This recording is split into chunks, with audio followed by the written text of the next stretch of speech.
I'm going to show you how to take amazing sunrise photos that will make your friends and family members' jaws drop. I'm going to teach you how to take amazing sunrise photos like a pro. Now, you don't need the latest camera equipment or years of experience, just some tips and tricks that I'm going to share with you today. So grab your camera and Lightroom and let's get started. Number one, capture rich colors and enhance them. I know it may seem obvious, but the best time to catch those really rich colors is just as the sun is coming over the horizon because of the way that the sun operates in the sky at that time, and oftentimes the clouds catching those colors. Now, if you take a look at this photo I took in South Carolina, you can see the sun is just above the horizon and it's creating some really rich colors in the sky. Same location, just a few steps away, you can see now some clouds have entered the shot and they're really picking up some nice purples. So make sure that you're out there before the sun even comes up to be prepared for this.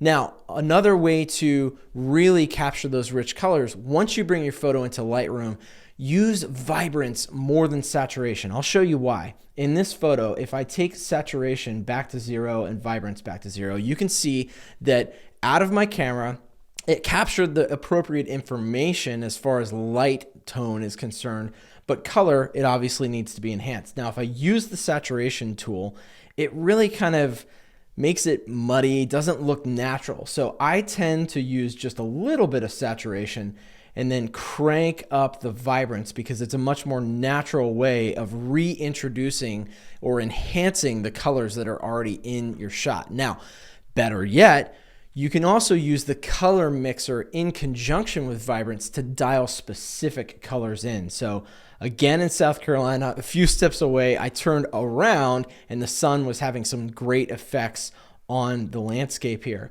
Now you can see that there's some beautiful purples in the sky and in the water reflection and even in the sand. But I didn't have that originally out of camera, a little bit, but not much. So come into the color mixer, choose the color you want to enhance and increase that saturation. You can even decrease the luminance for a deeper color. You just have to make sure that it looks natural. All right. Next is work with full dynamic range. Now, what do I mean by that? If you look at the histogram on the back of your camera or in Lightroom, you're going to see a graph that has all the information that your camera captured. So you can see this in this photo that I took in Colorado. I captured as much information from the darkest blacks to the lightest whites in my camera, and which means I didn't overexpose or underexpose my photo. Now, you may have to use tools like a neutral density filter or even bracket your exposure to get proper exposure. If you're not sure what I mean by that, I'll put a link to a video I did about neutral density filters and long exposure in particular. Now, if you're also questioning, how do I get proper exposure? Don't worry, I got you covered. I have a cheat sheet you can download right now at schubertphotography.com/camera settings. Get ready to master your camera settings with that. I've got plenty of graphs and explanations and examples to show you how to capture proper exposure, especially at sunrise. Now, you can see again in the histogram here, I've got plenty of information, which is giving us some really nice bright whites where the sun is, all the way down to some darker blacks. Now, something else you can see in this photo is using shadows as leading lines. This is a great way to draw your viewer's eyes into the frame because you've got this big shadow here that just makes a straight line directly into the frame close to the center. So that's a great way to draw attention to the rest of your photo. So make sure that you're putting yourself behind something as the sun is still low in the sky to capture those shadows. And speaking of getting behind something, that's another way that you can also create something cool, which is called sunburst. Now, typically you get sunburst by using a higher f-stop. In this photo, if you look at my information on the camera, I was only using f8, which is kind of the middle of the range, but I was still able to capture a beautiful sunburst. What you do is you place the sun partially behind an object until you get these sharp sun rays coming off, and it just looks beautiful, right? All right, number 5, capture the effects of the sunrise, not just the sun rays themselves. There's a lot of things going on around you, and it's tempting to just look at the color in the sky or the sun rays themselves. But look at this picture just a few steps away, literally in Colorado. There were aspen leaves, and they had beautiful water droplets from overnight from the dew on these leaves. And I was able to capture the shimmering sun on the water droplets. So look around. Don't just look at the sun or the colors. Look around. There's lots of cool things going on. There's another shot of those water droplets. And then in Colorado, in a different location, a different trip actually altogether. This was wintertime. I had sun that was just cresting or just starting to hit the crest of this mountaintop and kind of almost making it dapple, but just lighting up the ridge just perfectly and beautifully. So again, the sun is not in the shot itself, but there's still a beautiful image that I was able to capture.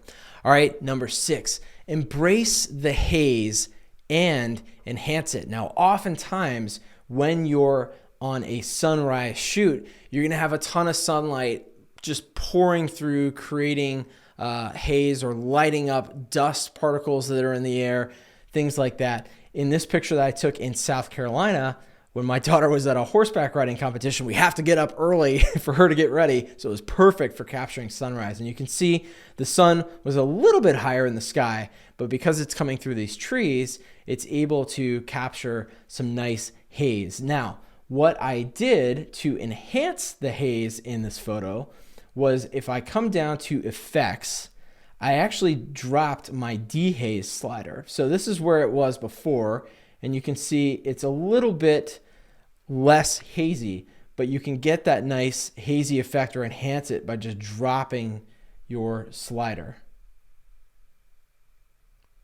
All right.